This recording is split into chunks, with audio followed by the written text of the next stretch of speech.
por la gracia del Señor. Padre Cristo, ¿cómo estás? Bien, bien.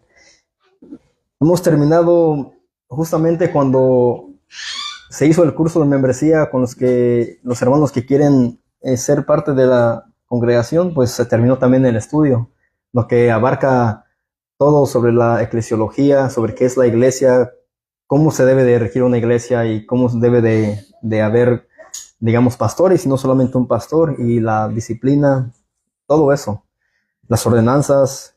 Hemos terminado ya, creo que fueron como 7 o 8 estudios, pero hoy estaremos comenzando un estudio nuevo que es sobre encuentros con Jesús, y vamos a estar mirando varios encuentros que personas tuvieron con Cristo, y cómo es que ellos fueron transformados y qué es realmente lo que sucede cuando personas se encuentran con Jesús.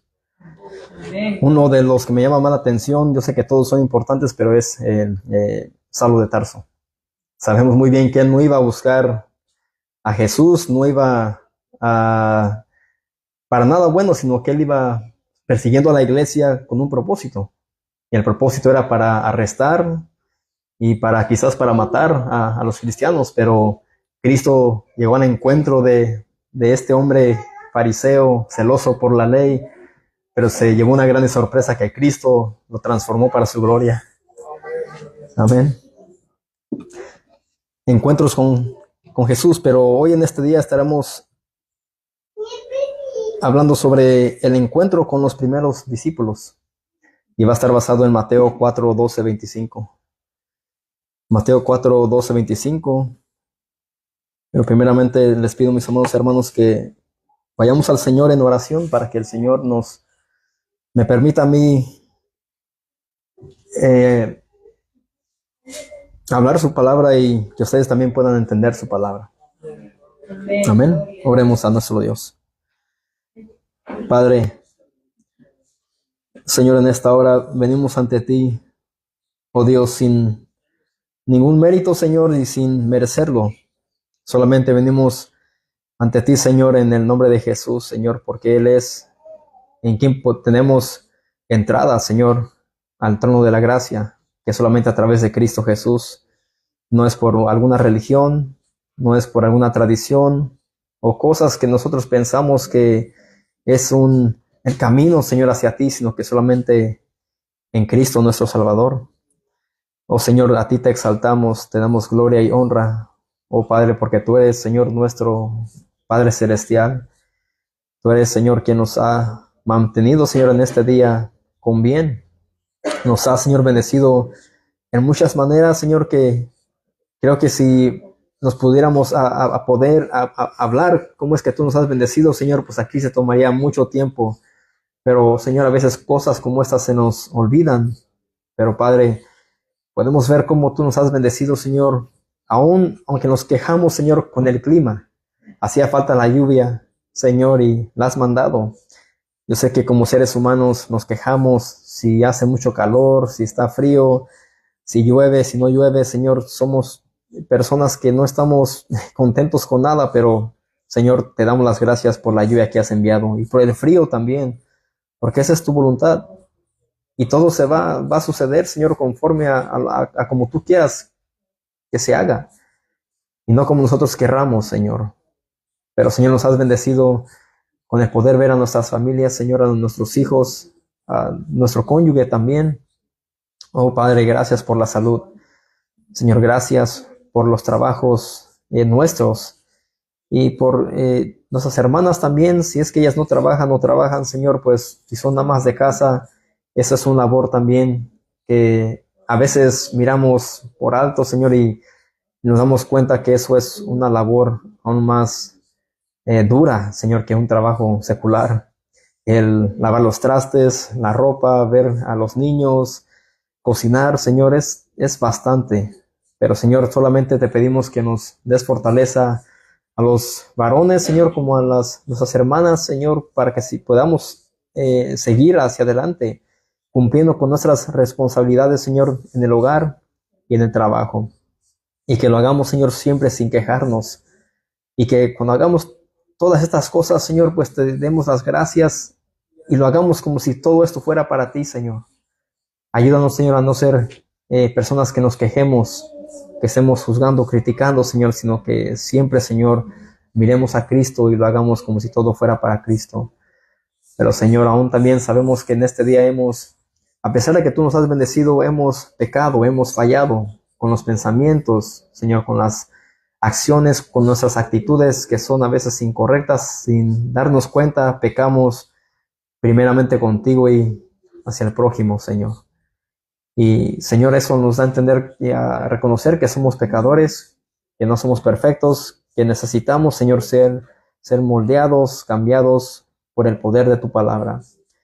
Pero, Señor, pedimos que nos perdones, porque ciertamente hemos aún también descuidado quizás la oración, la lectura, Señor, o aún también el tener una adoración familiar, Señor, con nuestra familia. A veces el trabajo nos agota, a veces los quehaceres, Señor, y nos quitan mucho el tiempo, pero ayúdanos solamente para que podamos ser buenos administradores del tiempo, Señor, y para que así podamos nosotros santificar a nuestras esposas, a nuestros hijos con tu palabra. Por favor, Señor, que ayúdanos a tener adoración en el hogar. Ahí es, Señor, donde comienza en nuestro ministerio como varones, el poder, Señor, discipular a nuestros hijos con tu palabra. Sabemos que eso es algo que se nos hace difícil, pero no es imposible, Señor, porque todo lo podemos en Cristo que nos fortalece. Y te pedimos que nos ayudes, Señor, a ser más bíblicos, a formar a nuestras familias, a nuestros hijos, Señor, en tu temor, que los podamos instruir en todo tiempo. Pero, Señor, te pedimos también por la palabra de esta hora. Pido que me ayudes, oh Señor, para que yo pueda explicarla, Señor, y pueda leerla con claridad y sin añadirle ni quitarle, Señor, porque eso sabemos que eso es un grave pecado. Y si lo hago, Señor, sin alguna mala intención o sin darme cuenta, pues de antemano pido que me perdones, Señor, porque lo que menos quiero, Señor, es yo torcer las Escrituras y usarlas para mi beneficio, Señor. Quiero usarlas y hablarlas para el beneficio de mis hermanos, para que sean edificados y sean alimentados, Señor, con esos pasos verdes, Señor, que es el maná, Señor, que es tu palabra. Tu palabra, Señor, es poderosa para salvar al pecador. Tu palabra, Señor, es poderosa para purificarnos aún más. Eso es lo que necesitamos, Señor. Pero ábrelos el entendimiento de mis hermanos, de cada niño, cada joven también, para que ellos puedan entender tu palabra y primeramente que los niños puedan entenderla, porque si el niño no puede entender lo que estamos hablando, Señor, pues vamos a fracasar. ¿Y de qué sirve que vengan los niños y no entiendan nada? Pero solamente te pedimos que nos ayudes y podamos entender, Señor, sobre los encuentros que hombres, pecadores, merecedores del infierno tuvieron con Cristo y cómo es que ellos fueron cambiados, Señor. Sabemos que todo esto fue para tu gloria, pero ayúdanos, Señor, como nos has ayudado para completar ya los libros, cartas que hemos terminado. Y aún también tantos estudios que hemos hecho ya, Señor, permítenos comenzar este estudio nuevo y que podamos completarlo también y que podamos aprender mucho más sobre ti, Señor, y sobre tu Hijo Jesucristo. Te lo pedimos, Señor, en Cristo Jesús. Amén. Bueno, encuentros con Jesús. Y hoy estaremos hablando sobre el encuentro con los primeros discípulos en Mateo 4, 12 al 25.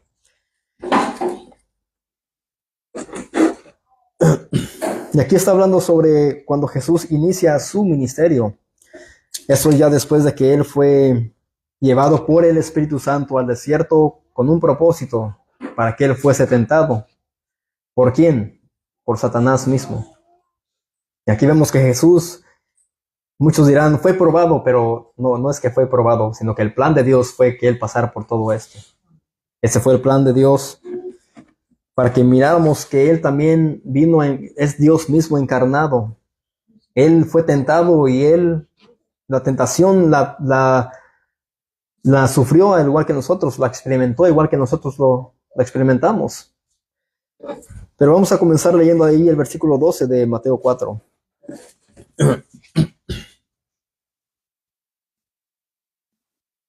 Dice, cuando Jesús oyó que Juan estaba preso, volvió a Galilea. Y dejando a Nazaret, vino y habitó en Capernaum, ciudad marítima en la región de Zabulón y de Neftalí, con un propósito, dice aquí, para que se cumpliese lo dicho por el profeta Isaías cuando dijo, tierra de Zabulón y tierra de Neftalí, camino del mar al otro lado del Jordán, Galilea de los gentiles. El pueblo asentado en tinieblas vio gran luz, y a los asentados en región de sombra de muerte, luz les resplandeció, dice ahí. Resplandeció, es lo que dice ahí. Mis amados, estas dos tribus, Zabulón y Neftalí, estaban más al norte de la nación de Israel y que coincidían con Galilea de los gentiles, una tierra que los rabinos estrictos consideraban como de sangre mixta. Entonces ahí ya estaban mezclada ya la sangre, digamos, quizás judíos con los gentiles, y pues esos hombres, los rabinos estrictos, ellos tenían esa región ya como donde ya había la sangre mezclada, y ya no eran judíos puros. Eso es de lo que está hablando aquí. Pero Cristo comenzó su ministerio en lo que era visto como la región más tenebrosa de Israel, como lo profetizó el profeta Isaías. Vamos a Isaías 9, 1 al 2. Isaías 9, versículo 1 al 2. Aquí está la profecía de lo que leímos ahí en Mateo 4, versículo 15 al 16, al 17. Isaías 9, versículo 1 al 2. Sobre el número 9 en mi Biblia dice nacimiento y reinado del Mesías. Así que ya vemos que ya estaba profetizado el nacimiento de quién, de Jesús, y el reinado de él, del Mesías, de Jesús, la misma persona. Entonces el Antiguo Testamento, cuando habla del Mesías, es que estaba profetizado, estaba anunciado que iba a venir Cristo. Estaba anunciado de hace muchos años. Dice ahí el versículo 1 de Isaías 9. Mas no habrá siempre oscuridad para la que está ahora en angustia, tal como la aflicción que le vino en el tiempo que livianamente tocaron la primera vez a la tierra de Zabulón y la tierra de Neftalí. Pues al fin llenará de gloria el camino del mar de aquel lado del Jordán, en Galilea de los gentiles. Ahí ya habían gentiles en Galilea. El pueblo que andaba en tinieblas vio gran luz. Los que moraban en tierra de sombra de muerte, luz resplandeció sobre ellos. Ahí está hablando ya en términos que, como si ya hubiese pasado, pero eran términos futuros. Está diciendo como que el profeta Isaías ya había visto esto. Dios le reveló y él tuvo que escribir esto, que el Mesías iba a nacer y el Mesías mismo iba a reinar. Eso que está hablando ahí, de aquí va a venir luz. ¿Quién es la luz? Cristo. Y es lo mismo que dice, voy a leer en Juan 3. Juan 3, 19 dice, y esta es la condenación, que la luz vino al mundo y los hombres amaron más las tinieblas que la luz porque sus obras eran malas. Ahí está hablando de Cristo. Porque todo aquel que hace lo malo aborrece la luz y no viene a la luz para que sus obras no sean reprendidas. Está hablando de Cristo. Y el profeta Isaías estaba profetizando que esa luz vendría. Iba a resplandecer a esta nación, a esta región, a Galilea, a Zabulón y a Neftalí. Regresemos a Mateo 4.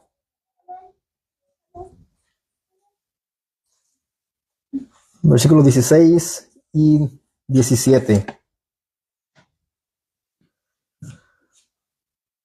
Así que ahí, cuando Jesús inicia su ministerio, es que se había ya cumplido la profecía de Isaías. Había llegado el momento. Dice, el pueblo asentado en tinieblas vio gran luz, y a los asentados en región de sombra de muerte, luz les resplandeció. Versículo 17 dice, desde entonces comenzó Jesús ¿a qué? A predicar y a decir, arrepentíos, porque el reino de los cielos se ha acercado. La predicación de arrepentimiento de Jesús fue como rayos de luz. Al momento que él predicó, ¿se imaginan que escucharan al Mesías, a Jesús, diciendo, arrepentíos, porque el reino de los cielos se ha acercado? Fue como un rayo de luz marcando el amanecer de un nuevo día, de una nueva época. El mismo mensaje que predicó Juan el Bautista fue el mismo que predicó ¿quién? Cristo. El mismo mensaje, el arrepentimiento. Desde los profetas siempre ha sido ese el mensaje. Arrepentíos, volveos a Dios, volveos a Jehová. Y ese debe de ser el mensaje que nosotros debemos de predicar. No el de Cristo te ama, como hemos aprendido. Nunca vemos en las Escrituras donde diga Cristo te ama. No es lo que vemos en las Escrituras.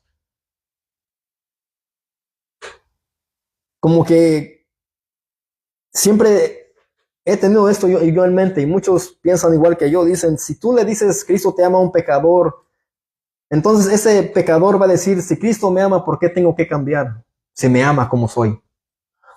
Entonces es siempre el arrepentimiento. Y aquí Cristo fue lo que él predicó. No vemos que él dijo, yo te amo, o Dios tiene un plan maravilloso para ti, como muchos anuncian en muchas congregaciones. Dicen, ven a Cristo, Dios tiene un plan maravilloso para ti. Si fuera así, si ese fuera el plan, ¿por qué hubieron tantos mártires del Señor? ¿Por qué muchos cristianos padecieron? Desde que se levantó la iglesia primitiva, ¿qué fue lo que les sucedió a ellos? Persecución, vituperio, arrestos, encarcelamiento, asesinatos. Entonces, no podemos nosotros predicar Cristo te ama y Dios tiene un plan maravilloso para ti. Ese no es el mensaje de evangelismo bíblico, es arrepentíos. Y Cristo nos muestra esto claramente. Este llamado al arrepentimiento fue y es urgente hoy en día. ¿Por qué? Porque muchas personas están muriendo sin haber escuchado el evangelio y están sin Cristo. Es algo urgente. Cristo miró esto urgente y él dice, arrepentíos. Esa luz resplandeció al momento que él predicó eso. Y eso es darle esperanza ¿a quién? A alguien que está perdido. Alguien que no tiene la salvación. Alguien que va directamente al infierno si muere sin Cristo. Por eso es que debemos nosotros predicar al igual que Jesucristo. Mis hermanos, debemos predicar y Dios se encarga del resto. Nuestro trabajo, nuestro deber no es tratar de manipular a las personas, a los no creyentes, con eventos, con falsas esperanzas, y decirles, Dios puede cambiar tu matrimonio, ven a Cristo. Dios puede sanar a tu familiar, ven a Cristo, acéptalo. No es eso. Porque estamos dando falsas esperanzas. Sí, sabemos que Dios puede sanar, pero ¿qué es lo que queremos ver nosotros? ¿Sanidades, milagros o salvación?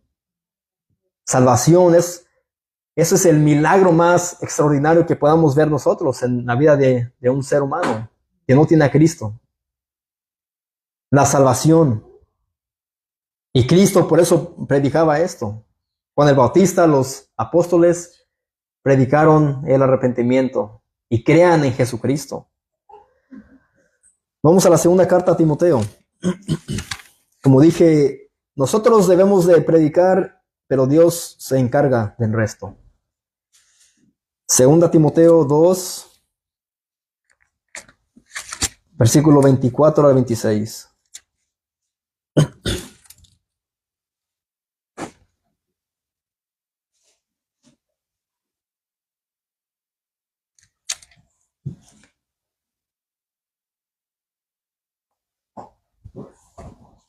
Dice el 24, porque el siervo del Señor no debe ser contencioso, sino amable para con todos, apto para enseñar, sufrido, que con mansedumbre corrija a los que se oponen, por si quizá Dios le ¿qué? Dios le conceda que se arrepientan para conocer la verdad. Ahí vemos que es Dios quien va a conceder que el arrepentimiento, es Dios quien va a obrar en un corazón. Y si pensamos que nosotros, que el ser humano tiene la capacidad de él renacer y salvarse por él mismo, ¿por qué oramos a Dios que lo salve? ¿Por qué nosotros oramos, sálvalo? Mira, Señor, te pedimos por este borracho, esta prostituta, por los perdidos, obra en sus corazones. Es Dios quien obra. Nosotros solamente predicamos la palabra, predicamos el evangelio, y como dice ahí, dice, por si quizá Dios les conceda que se arrepientan para que conozcan la verdad y escapen del lazo del diablo en que están cautivos a la voluntad de ¿quién? De él, del diablo. Con las escrituras yo les estoy mostrando a ustedes que todo depende de Dios. Uno solamente es un portador, un predicador, un anunciador del evangelio, de la palabra de Dios, pero Dios es quien se encarga. La salvación es del Señor. Regresemos a Mateo 4, 17. Entonces desde ahí dice, desde entonces comenzó Jesús a predicar y a decir, arrepentidos porque el reino de los cielos se ha acercado. Versículo 18. Dice, andando Jesús junto al mar de Galilea, vio a dos hermanos, Simón llamado Pedro y Andrés, su hermano, que echaban la red en el mar porque eran pescadores. Aquí vamos a ver el primer encuentro de los primeros discípulos con Jesús, con la luz del mundo, con el Mesías, con aquel que los profetas anunciaron. Aquí vemos cómo es que Cristo comenzó su ministerio, predicando. Es lo que dice ahí, versículo 17. Comenzó Jesús a predicar. A predicar. Y el ministerio, mis amados, se va a comenzar predicando el evangelio, predicando el arrepentimiento, predicando a Cristo y no predicando nada más. Como un hermano me dijo a mí, hermano, si quieres tú plantar, sientes en tu corazón plantar una misión bíblica, comiencen a predicar, comiencen a evangelizar. Y es lo que hemos hecho ya por un año, más de un año. Debemos de evangelizar. Así que dice, aquí está hablando que Jesús, andando junto al mar de Galilea, vio a dos hermanos, a Simón, llamado Pedro, y Andrés, su hermano, y echaban la red en el mar porque eran pescadores. Aquí vemos que estos dos hermanos tenían un trabajo. Estos dos hombres serían los futuros apóstoles a quienes Jesús entrenaría para que evangelicen al mundo. ¿Se imaginan Cristo mirando a esos dos hombres y él sabiendo quiénes iban a ser esos dos hombres, mas ellos sin saber nada? Ellos serían los que iban a predicar el evangelio, los que iban a evangelizar al mundo. Ellos eran más bien como una especie de pequeños empresarios, si se puede decir así de esa manera, porque la pesca era más como un oficio tan importante en ese entonces. Y ese oficio mismo se podía heredar de padres a hijos. Era algo como un gran beneficio. Versículo 19. Vamos a ver qué le dijo Jesucristo a esos dos hermanos. Les dijo, venid en pos de mí, y os haré pescadores de hombres. Es como que les dijo, venid en busca de mí.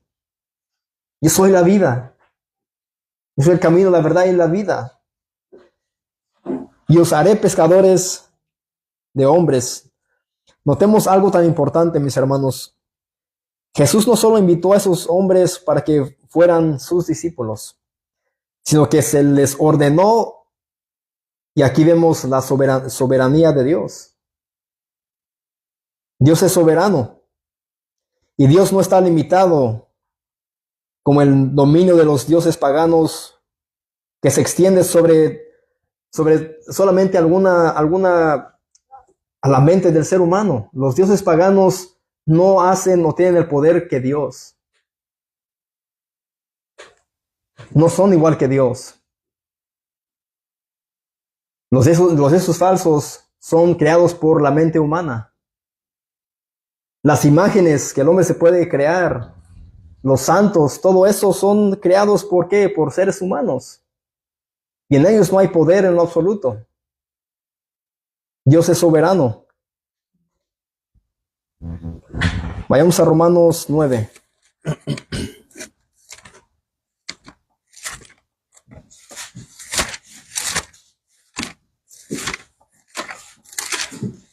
Romanos 9, 19 al 26.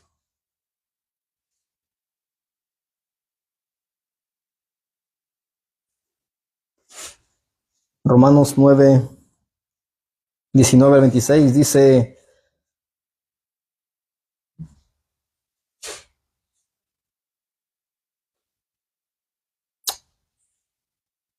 desde el 13. Dice, como está escrito, a Jacob amé, mas a Esaú aborrecí. ¿Qué pues diremos? ¿Que hay injusticia en Dios? ¿Ustedes creen que si Dios ama a alguien más que a otra persona, que va a haber injusticia en Dios? ¿Qué dice el apóstol Pablo? En ninguna manera. Pues a Moisés dice, tendré misericordia del que yo tenga misericordia, y me compadeceré del que yo me compadezca. Así que no depende del que quiere ni del que corre, sino de Dios, que tiene ¿qué? Misericordia. Dios es soberano. Él puede hacer lo que Él quiera hacer, con quien Él quiera hacer, cuando Él quiera hacerlo. Así que no depende del que quiere ni del que corre, sino de Dios, que tiene misericordia. Porque la Escritura dice a Faraón, para esto mismo te he levantado, para mostrar en ti mi poder. Es lo que dijo Jehová aquí en a Faraón. Lo levantó, ¿para qué? Para mostrar en él su poder, y para que mi nombre sea anunciado por toda la tierra. De manera que de quien quiere tiene misericordia, y al que quiere endurecer, endurece.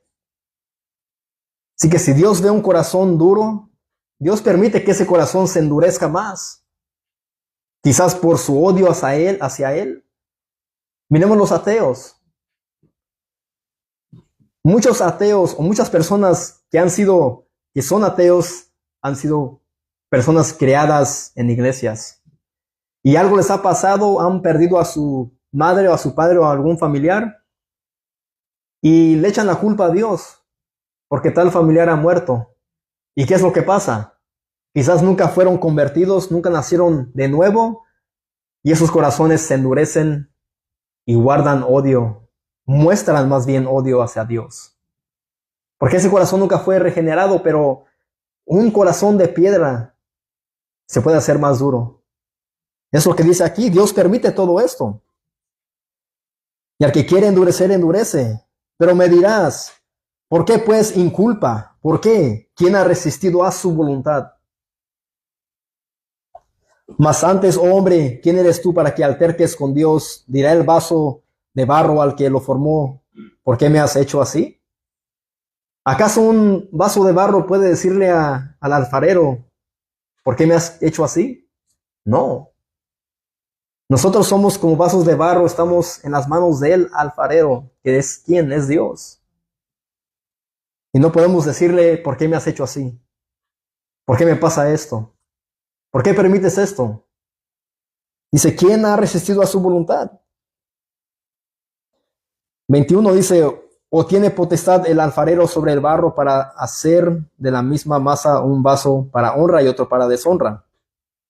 ¿Y qué si Dios, queriendo mostrar su ira y hacer notorio su poder, soportó con mucha paciencia los vasos de ira preparados para destrucción, y para hacer notorias las riquezas de su gloria, las mostró para con vasos de misericordia que él preparó de antemano para gloria, a los cuales también ha llamado, esto es, a nosotros, no solo de los judíos, sino también de los gentiles. Es lo que dice el apóstol Pablo.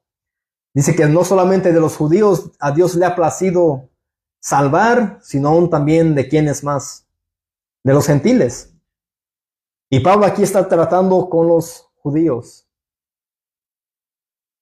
Esta carta a los romanos es casi igual que a la carta a los gálatas. Y aquí dice él, ¿quién se puede resistir a su voluntad? ¿Quién? Nadie puede hacer esto. Ahora regresamos a Mateo 4. Versículo 19 y el 20. Jesús les dijo y les ordenó, venid en pos de mí y os haré pescadores de hombres. Versículo 20 dice, ellos entonces dejando al instante las redes, ¿se negaron o la pensaron? Le siguieron. Es lo que está diciendo ahí esa porción de las Escrituras. Ellos entonces dejando al instante las redes, le siguieron. Bien sabemos que en esos tiempos pues habían rabinos, maestros de la ley, instruidos por hombres muy sabios, como lo habla las Escrituras, el libro de Hechos de Gamaliel. Pero Jesús no buscó sus discípulos en las escuelas rabínicas, ni en el templo, ni en las sinagogas, sino en lugares donde estaban trabajando. Vemos aquí que Jesús no fue a donde estaban los maestros de la ley, donde estaban los fariseos, los escribas. Eso es algo grandioso. ¿Por qué Cristo, por qué Jesús quiso ir en busca de hombres que eran pescadores? Porque ellos iban a ser pescadores ¿de quiénes?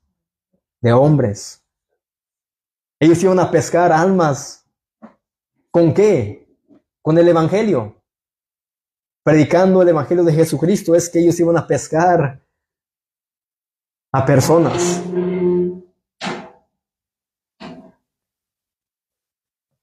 Dios nunca llama a personas ociosas.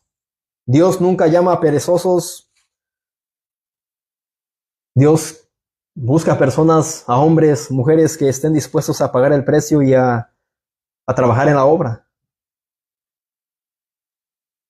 Veamos un ejemplo, vayamos a Amós. Amós 7, versículo 14 al 15.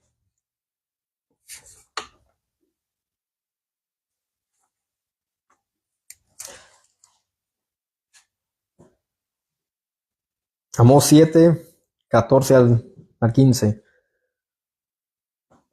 Dice, entonces respondió Amós y dijo a Amasías, no soy profeta. Ciertamente él dijo, no soy profeta. No soy un hombre que Dios ha levantado o ha llamado para yo ir y predicar sobre el arrepentimiento, una palabra que Dios me haya dado. Dice, ni soy hijo de profeta. No soy profeta, ni soy hijo de profeta, sino que soy boyero. Él cuidaba ¿qué? Los bueyes. Soy boyero. No digo soy maestro, soy un gran teólogo. Soy muy sabio, dice, y recojo higos silvestres. Él aquí se dio a entender quién era él, lo que él hacía, su oficio. Y Jehová me tomó de atrás del ganado y me dijo, ve y profetiza a mi pueblo Israel. Aquí vemos a quienes Dios llama. Bueno, Dios también puede llamar a personas muy estudiosos como Saulo de Tarso, que después llegó a ser el apóstol Pablo. Pero yo creo que Dios lo llamó a él y lo eligió porque él conocía muy bien las escrituras y él tenía que ir y hablar con los judíos, hablar con sobre los judaizantes. Estamos estudiando la carta de los Gálatas y él tenía que refutar todo esto. Tenía que defender y mostrar defensa de su fe. Pero aquí vemos que Amós era un boyero y era un hombre que recogía higos silvestres. Pero Jehová, a pesar de eso, dice, me tomó de detrás del ganado y me dijo, ve y profetiza a mi pueblo Israel. Dios no ve apariencias. Dios más bien lo que él ve es que el corazón. Otro ejemplo. Vayamos a Éxodo 3.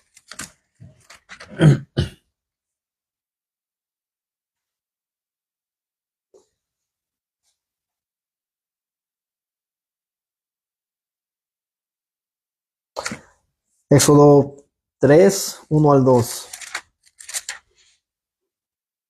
Aquí está hablando sobre el llamado que le hace Dios a Moisés. Dios llama a Moisés. Y vamos a ver qué es lo que estaba haciendo Moisés. Dice, apacentando Moisés las ovejas de Jetro, su suegro. Él andaba en el campo, apacentando ovejas. Después que él había huido, ¿de dónde? De Egipto, después de haber cometido, ¿qué? Asesinato. Él huyó de ahí. Pero ahora se encontraba aquí apacentando ovejas de su suegro, de Jetro, sacerdote de Madián. Llevó las ovejas a través del desierto y llegó hasta Horeb, monte de Dios, y se le apareció el ángel de Jehová en una llama de fuego en medio de una zarza. Y él miró y vio que la zarza ardía en fuego y la zarza no se consumía. Después de ahí vemos que Dios le dice, regresa a Egipto, para que seas tú el libertador de mi pueblo. Que en eso apuntaba que Cristo iba a ser el libertador de la iglesia. Así que vemos que todo apuntaba a Cristo en el Antiguo Testamento. Cuando como Moisés fue llamado para libertar al pueblo de Israel de Egipto, Cristo iba a hacer una obra mucho más extraordinaria que esa. Pero aquí vemos que estos hombres estaban haciendo estas cosas cuando Dios los llama. Al igual que Jesús cuando llama a esos dos hombres pescadores. Venid en pos de mí y os haré pescadores de hombres. Y aquí a Amós le dice, ve y profetiza a mi pueblo Israel. Y a Moisés, ve y liberta a mi pueblo. Dile a Faraón esto. Qué llamados, ¿no?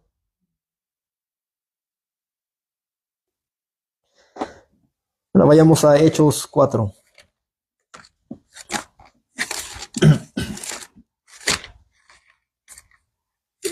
Yo leo esto, mis hermanos, y me pongo a pensar en esos lugares que se dicen ser iglesias, pero son más cuevas de ladrones. ¿No leen esas porciones de las Escrituras?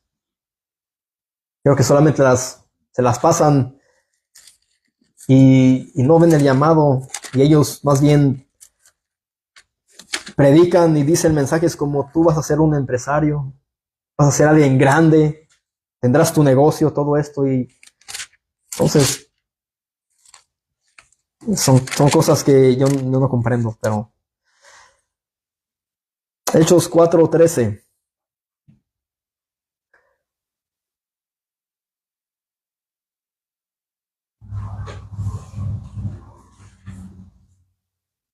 Comenzando con el versículo 12. Hechos 4:12 y el 13 dice, aquí vemos claramente que es una forma que usamos nosotros al momento de evangelizar. Este versículo, el versículo 12 dice, y en ningún otro hay salvación, porque no hay otro nombre bajo el cielo dado a los hombres en quien podamos ser salvos. Entonces, viendo el denuedo de Pedro y de Juan, y sabiendo que eran hombres sin letra y del vulgo, se maravillaban y les reconocían que habían estado con Jesús. Y esta palabra denuedo, ¿qué significa? Significa predicar las buenas nuevas sin miedo y con valor, aprovechando cada oportunidad. Eso es lo que esta palabra significa. Estos hombres predicaban sin miedo y con valor. Dice entonces, viendo el denuedo de Pedro y Juan, y sabiendo que eran hombres sin letra y del vulgo. No eran hombres estudiados, no eran hombres muy sabios, pero al momento de ellos predicar esto fue evidente, y la multitud, la gente reconoció que ellos habían estado con ¿quién?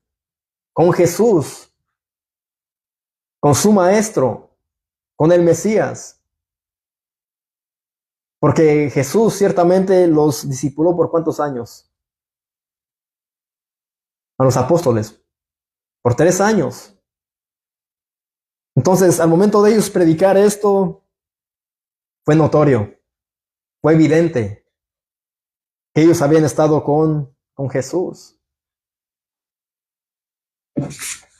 Pero dice ahí claramente que eran sin letras y del vulgo. A estos llamó ¿quién? Jesús, para ser sus discípulos. Pero hoy en día, ¿quiénes son a los que buscan muchas iglesias? A gente no estudiada, a gente común y corriente, gente de rancho. Las iglesias de hoy en día buscan a personas con un título de seminario, llenos solamente de conocimiento, pero nunca llamados por Dios. Eso es lo que muchas iglesias hoy en día buscan. Si no tienes tu diploma de un seminario, no puedes ser pastor. ¿Acaso Jehová le dijo esto a Amós? Amós, muéstrale a Israel tu certificado. Moisés, vea con Faraón y muéstrale que completaste estos cursos y ahora vienes a hablarle a él y decirle que él deje ir a mi pueblo. Me imagino que esos hombres se hubieran burlado. Payaso, chistoso. Jesús no les pidió esto a los pescadores. No, pero muchos eso es lo que buscan. Sin título, sin diploma no puedes ser pastor. Como si el diploma o el estudio hiciera el pastor. Así que esto puede llevar a un fracaso.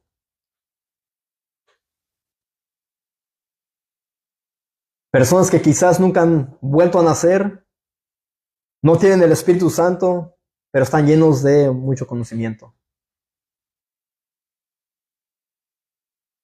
Un hermano pastor de México, su hermano Charlie Velasco, dijo unas palabras, dijo, si no has estado bien plantado en una iglesia, dice, no corras a plantar una. Y eso es cierto.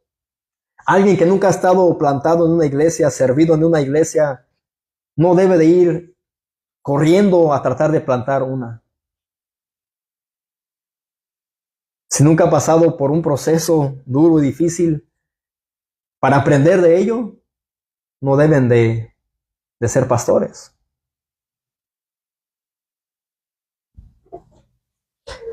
Así que Dios busca personas que trabajen. Pero mis hermanos, al preparar esto, me puse a pensar y yo no comprendo cómo muchos creyentes, por la gracia de Dios, Dios permite que ellos tengan sus propios negocios para ellos poder administrar bien su tiempo sabiamente y para no estar esclavizados a un patrón, a un trabajo. Dios permite que muchos creyentes tengan su negocio. Ellos son después propietarios de sus negocios, pero después caen en su propia esclavitud. Y no hablo aquí de nadie. Eso lo hemos visto.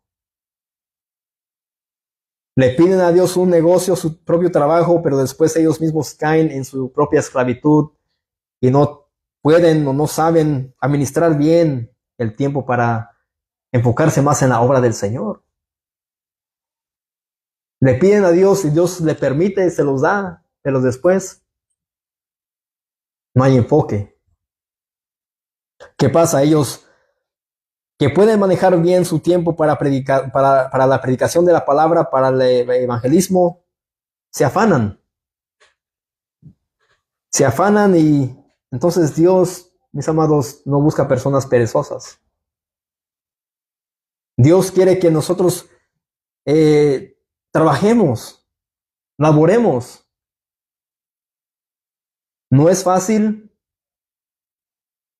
predicar, estudiar, preparar sermones, estudios, pero se debe de hacer.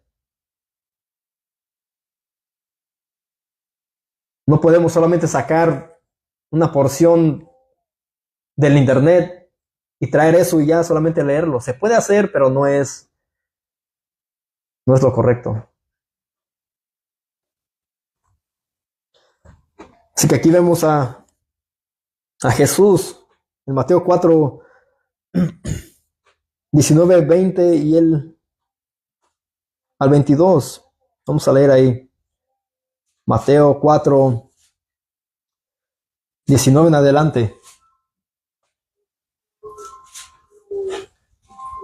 Y les dijo, venid en pos de mí y os haré pescadores de hombres. Ellos entonces, dejando al instante las redes, le siguieron.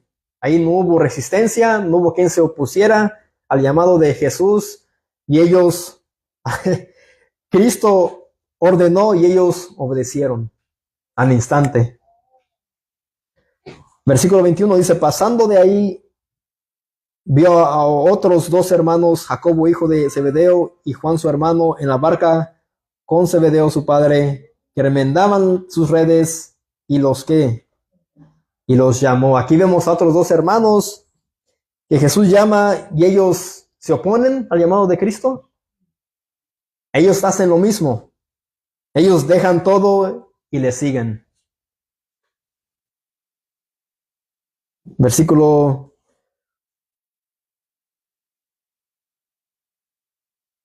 22 en adelante dice, y ellos dejando al instante la barca y a su padre, no solamente dejaron la barca, sino dejaron a aquel más, a su padre, el que me imagino que les iba a dejar ese oficio por heredad. Y se imaginan al padre diciendo, estos hijos me han dejado, me dejaron a mí aquí solo, para ir detrás de este hombre, sin conocerlo, para seguir a Jesús. ¿Prefieren andar con ese hombre que estar trabajando conmigo? ¿Se imaginan a su padre qué diría él? Y ellos dejando al instante la barca y a su padre, le siguieron. Y recorrió Jesús toda Galilea enseñando en las sinagogas de ellos y predicando el evangelio del reino y sanando toda enfermedad y a toda dolencia en el pueblo. Ahí vemos a Cristo que él enseñaba en donde dice, en las sinagogas de ellos y ¿qué más? Y predicando el evangelio del reino y aún también haciendo milagros y sanando toda enfermedad y toda dolencia en el pueblo. Y se difundió su fama por toda Siria y le trajeron todos los que tenían dolencias, los afligidos por diversas enfermedades y tormentos, y los endemoniados, lunáticos, paralíticos. ¿Y qué hizo Jesús? Y los sanó. Esto fue, mis amados, algo que Cristo hizo para él mostrar su poder. Y después Dios les dio también estas autoridades para echar fuera demonios, para sanar a los apóstoles, para que miraran el poder de Dios. Pero nosotros hoy en día no debemos de ir a evangelizar y decirle a las personas, tienes un dolor de cabeza, de muela o algo así, ven, voy a orar por ti para sanarte. Muchos están haciendo esto y no están predicando el evangelio de Jesucristo. Conocemos a un bueno, no sé si es hermano o no, pero a un hombre que se la pasa a este alrededor y es lo que él hace. En vez de predicar sobre el arrepentimiento, él va orando por las personas. Cristo te ama, Cristo esto. ¿Tienes algún dolor, alguna enfermedad? Sí, deja oro por ti, vamos a ver si Dios te sana o no, y eso es su todo, lo que ellos hacen, esa es su función. Pero eso solamente Cristo lo hizo y los apóstoles. Pero yo creo que Dios todavía puede sanar. Pero aquí no vamos a ir imponiendo manos sobre todas las personas que están enfermas. ¿Por qué ir a las calles como esos hombres y por qué no van a los hospitales a orar por todos los enfermos? Porque saben bien que no van a sanar.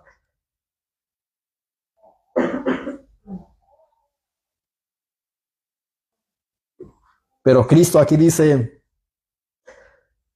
que él predicaba el Evangelio, hizo todas esas cosas. Versículo 25 dice, y le siguió mucha gente de Galilea, de Decápolis, de Jerusalén, de Judea y del otro lado del Jordán. Así que la fama de Jesús se extendió a lo largo de todas las regiones de alrededor y sus seguidores crecieron hasta incluir a muchas de estas diferentes regiones, representando tanto a judíos como a gentiles. Decápolis era una región de gentiles. Entonces ahí vemos que Cristo anduvo en esas regiones que quizás eran vistas como poca cosa. Los gentiles eran vistos como ¿qué? ¿O cómo les decían a los gentiles? Perros. Eran menospreciados, pero perrillos, pero Cristo ahí andaba, haciendo milagros, predicándoles. Y esa luz resplandeció ahí, en donde había muerte, tinieblas.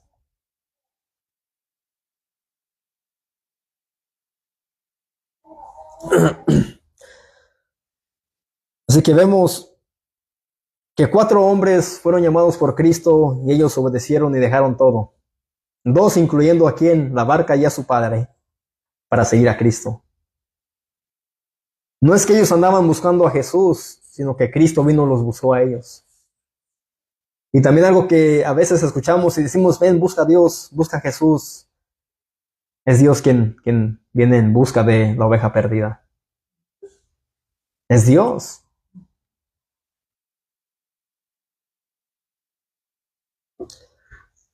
Mis amados, en esas regiones habían personas perdidas, ovejas descarriadas, y Cristo tenía que hacerlas regresar ¿a dónde? A su redil, al camino. Vayamos a Juan. El Evangelio de Juan, capítulo 10.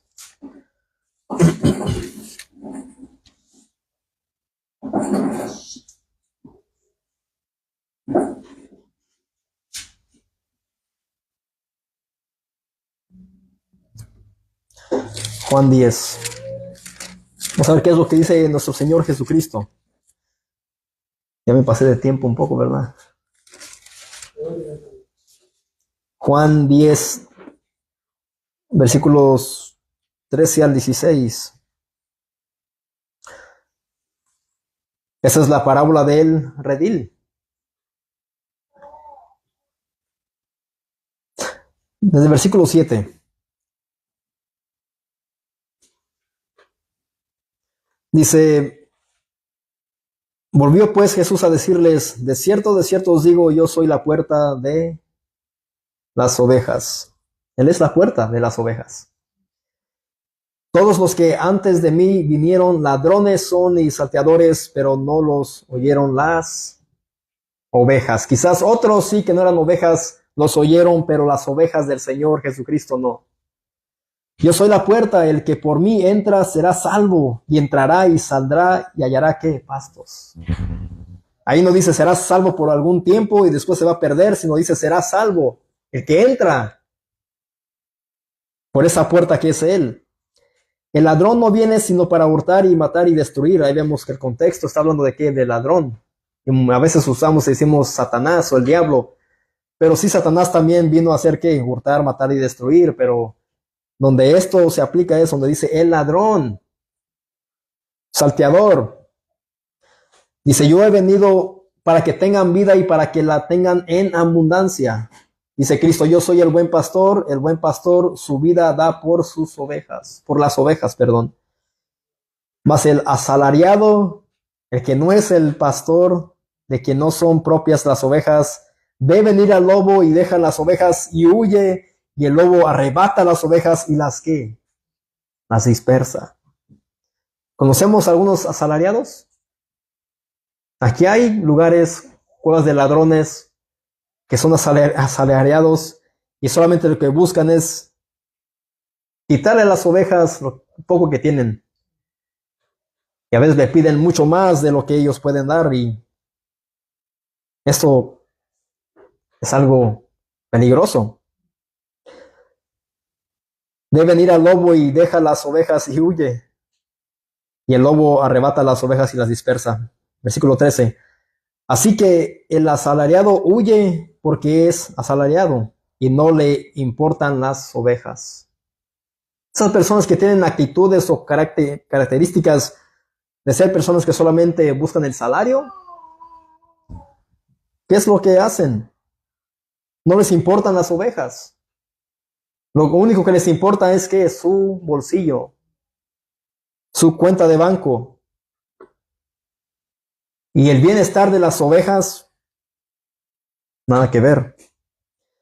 Cristo dice en el versículo 14, yo soy el buen pastor y conozco mis ovejas y las mías me conocen.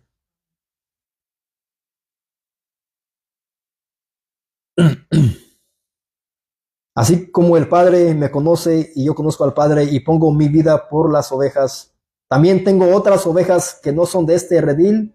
Aquellas también debo traer y oirán mi voz y habrá un rebaño y un pastor. Eso es lo que Cristo hizo al momento de él ir y predicar el evangelio, predicar el arrepentimiento. Al ir a esas regiones donde habían gentiles, es lo que él, para eso él fue. Porque no solamente parte de los judíos habían ovejas ahí, sino que también entre los gentiles. Nosotros somos gentiles, no somos judíos, pero Cristo vino a rescatarnos a su tiempo. Cuando no le buscábamos y no teníamos en cuenta a Dios, yo hablo por mí mismo, yo era un ateo, perdido en los vicios, y yo sin buscar a Cristo, sin buscar a Dios, me pasó lo mismo que el apóstol Pablo. Dios llegó a mi vida, a la vida de mi esposa, a la vida de mi familia. Sin nunca yo pensar servirle, predicar la palabra, nunca estaba eso en mis pensamientos ni en mis intenciones. Yo no iba buscando a Jesús, sino que Él fue quien me buscó. Y eso es algo por el cual debemos de gozarnos, mis hermanos, que Él es quien nos busca.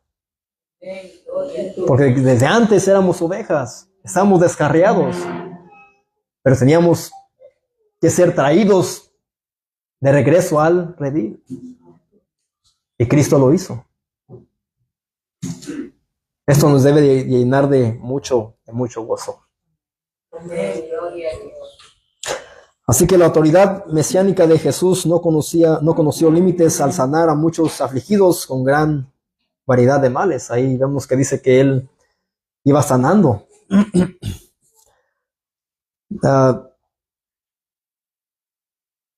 Dice el versículo 24 de Mateo 4. Y se difundió su fama por toda Siria, y le trajeron todos los que tenían dolencias, los afligidos por diversas enfermedades y tormentos, los endemoniados, lunáticos y paralíticos, y los sanó. Ahí vemos la misericordia de Jesucristo. Y le seguía mucha gente de Galilea, de Decápolis, de Jerusalén, de Judea y del otro lado del Jordán.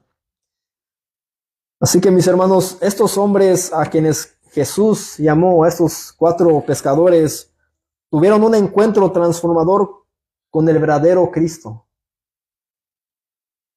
Mis amados, cuando Dios llama, lo hace con un llamado eficaz, el cual es para salvación, santificación, servicio y responsabilidad. Para eso es que Dios hace un llamado eficaz. No hay quien se resista a la gracia de Dios. La gracia irresistible es una doctrina que debemos de aprender también, que cuando Dios llamaba, cuando Dios decía, vayan allá, Bueno, algunos no querían, como Jonás, pero después Dios no llevó. Aunque quieras o no, Jonás, vas a ir a predicar a Nínive. Así que Dios hace un llamado eficaz, el cual es para salvación, santificación, servicio y responsabilidad. No solamente estar de perezosos, sin poner manos a la obra, sin dar tratados, compartir el Evangelio. El encuentro de Jesús con estos hombres no fue coincidencia, sino que ya estaba planificado por Dios para su gloria. Esto era para la gloria de Dios. Y muchos dirán, ¿pero qué Dios permite que hombres que Él mismo llamó y salvó para que prediquen a Cristo y después mueran? Es algo que nuestra mente tan limitada nunca va a comprender. Ese es el Dios de la Biblia. Y he escuchado a supuestamente cristianos que dicen, mira, yo al Dios de la Biblia no lo acepto, el que permite que cosas malas le pasen a él y a su familia, como a Job, dice, yo no acepto eso. Pero otras partes de la Biblia sí acepto. Bueno, tú quieres a Dios a tu manera. Tú quieres tomar solamente lo que a ti te conviene, lo que a ti te gusta de la Biblia, pero no aceptamos al Dios verdadero. Y estos hombres a quienes Cristo llamó después, muchos fueron, casi todos murieron martirizados, excepto el apóstol Juan. Pero todos fueron degollados, perseguidos, asesinados por causa de él, Señor Jesucristo. Así que espero que aprendamos. No va a ser fácil este estudio, pero me voy a esforzar y les prometo darle el todo para que aprendan ustedes. Y miremos lo que cuando Cristo llega a una vida, qué es lo que hace Él. Pero ¿por qué eligió a pescadores? Quizás para avergonzar a los sabios, como dice la palabra. A decir, estos hombres pescadores predican sobre el pecado, que me arrepienta. ¿Quiénes son ellos? Bueno, pero a través de esos hombres, del vulgo sin letra, muchos fueron salvos. Fueron solamente instrumentos del Señor.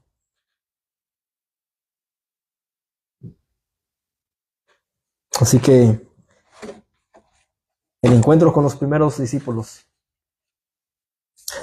Oremos.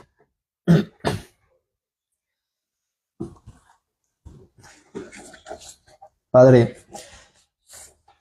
Señor, te damos las gracias, oh Señor, por tu palabra, Señor, y por Cristo.